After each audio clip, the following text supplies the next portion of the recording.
Magandang araw mga kapamilya. O di ba ang ganda ng intro ko? Para lang tayo nasa ABS-CBN. Pero yung ate nyo, mali ata ang gising. Abay nakasimangot. Kulang pa nga daw kasi na isang oras yung dapat na walang oras na tulog. Diyos ko ne. For today's video, ipapasilip ko lang naman yung mga daily routine ko sa umaga bago pumasok ng trabaho. Siyempre, yung pinakauna-una natin gagawin, walang iba kundi ang gumising. Aba, wala tayong magagawa kung patulog-tulog lang tayo, no? Pagtayo ko nga ay agad ko na ding lilikpitin itong hinigaan ko. Ipagpag ang mga dapat ipagpag, ayusin ang mga unan na nawalan ng mga saplot, Diyos ko. Kalikot matulog ng ate nyo. Pagkatapos ko nga ayusin ang mga unan, isinunod kong ayusin itong kama at pinagliligpit ko na din yung mga bagay na alam kong masasagi ng malaking katawan ko. Oo, alam ko. Inaamin ko sa laking katawan mong tog ay ganyan kaliit ang blower ko.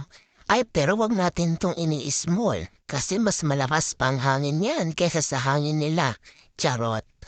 Patapos na nga ako dito sa kwarto at lalabas na din tayo para sa pangalawang task natin. At kung tatanungin niyo nga kung ano yon ay para niyo na din tinanong ang sarili ninyo. Paglabas ko nga ay magpapainit na ako ng mainit na tubig kasi hindi makukumpleto ang araw ko kung hindi ako makakahigop nito ng buong araw. Pero for today's video ay magmamaylo tayo para naman lumakas-lakas ang mga buto-buto natin kasi sasabak ulit tayo sa maghapong tayuan sa trabaho.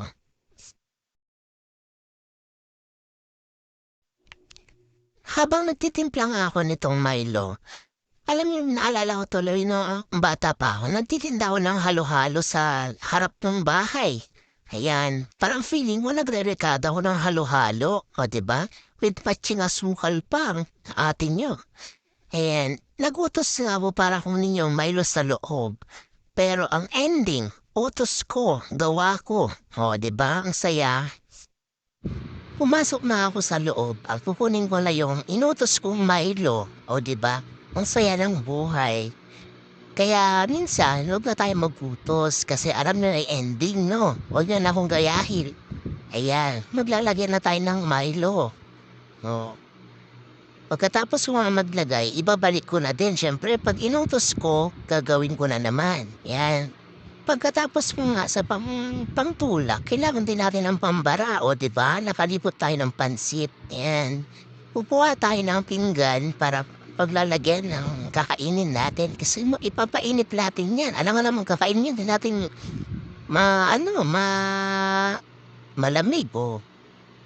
Siyempre, kailangan mainitan ng tiyan kasi papasok tayo sa trabaho, guys. Alam niyo yun. Hindi tayo pwedeng kabagin, no? Ayan. Abang naglalagay nga ako, ayan, para akong sumasayaw. Oo. Umikembot pa ang ate nyo. Ayan. Pagkatapos ko nga kumuha, binalik ko na din sa ref yung lagayan. Ayan.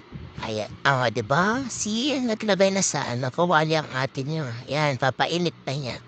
Wala na tayong tsinelas dyan, guys. Pagpasensya niya na ang ate niyo. Yan. Siyempre, papainit natin yung pansit bago natin kainin. Yan na lang yung magsisilbing pangbara natin. Ipapartner natin sa kape. Yan. Siyempre, konting konting halo-halo lang, guys. Yan. Yan. Para feel ng ate niyang magluto, no? Pero ang totoo, nagpapainit lang naman, eh. Ayan, konting konting halo-halo lang ba, yan. Pero yung ate niya, seryoso ang ewan ko ba, parang nawala nata ito ng 500 ba? O, see? Yan. Habang umiinit nga, yan, siyempre haluan natin ng sayaw ng konti para naman yan, ginagaya pa niya si Boy Chef Negro. Negro ba o Logro? Charot. Yan, syempre sayo-sayo pa ang ate niya habang hinihintay na uminit ang pansit. Ayan. Ayan guys, malapit na rin yan uminit. Sige, halo lang guys. Ayan, hanggang sa uminit na. Siyempre, nabugutom na yung ate nyo. Ayan. Halo lang. Chinecheck niya kung mainit na. Siyempre may temperature yung kamay niya. O yan, pagkatapos na natin initin guys, ay papasok na din tayo sa loob. O yan, papasok na tayo. Pat pagkahugas ko nga dito sa pinggan, ayan, may nakakatawa akong ginawa guys. Kasi hinugasan ko yung plato sa, sa hugasin para paglagyan natin. Pero hindi yan palang gagamitin natin. Ayun, kumuha din pala tayo ng malinis na pinggan sa kabilang side. O di ba? Anong ginawa ng ating hook? Ayan, isa din na natin ng pansit para ready to eat na. Ayan. Pagkasaling ko nga ay natatakam na yan, syempre. Amoy na niya ang pansit. Ayan, di ba? Ang ganda, ang sarap. Habang kumakain nga ako, ay fast forward ko na lang guys. Kasi syempre, ayoko makita yung katakawan ko. Ayaw ko ipakita sa inyo. Ayan, tinan nyo kumain ng ate nyo, di ba? May with matching pahiga-higa pa yan. Ayan, ganyan ganyan katakaw ang ate nyo. With matching maila-maila pa yan, syempre. Pagkatapos na natin kumain guys, syempre maliligo na tayo. Baka tayo mali. Ayan. Siyempre, pagkapasok ko nga sa CR, magpatay na natin ang camera, napakaswerte niya naman kung saan pa kayo maligo, no? Ayan, pagkatapos ko nga maligo, lalabas na tayo para pumunta na ng kwarto at magbihis.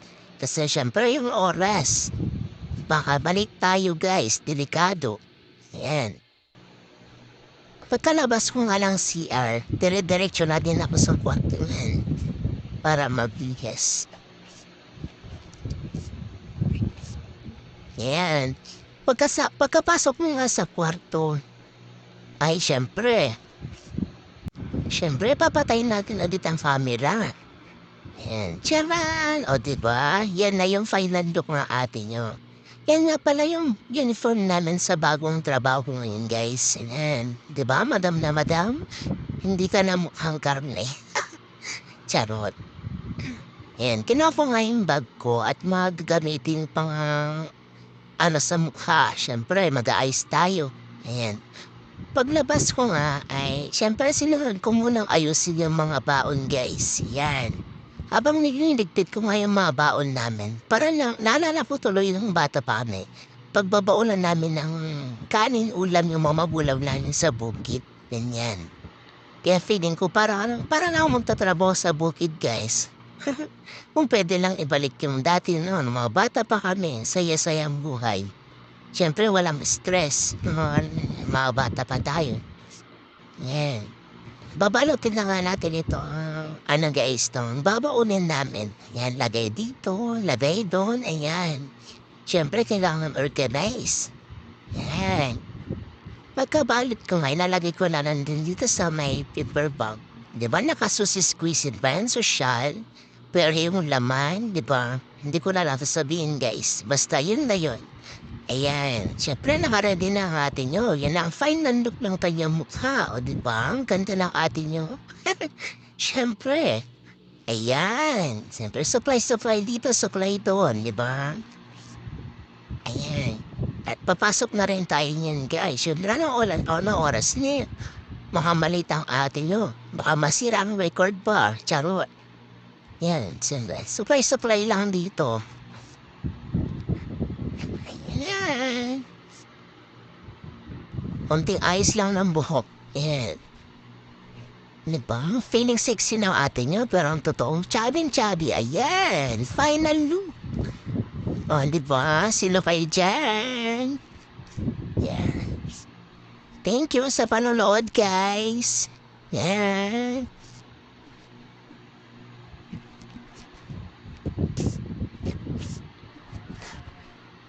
Maraming salamat.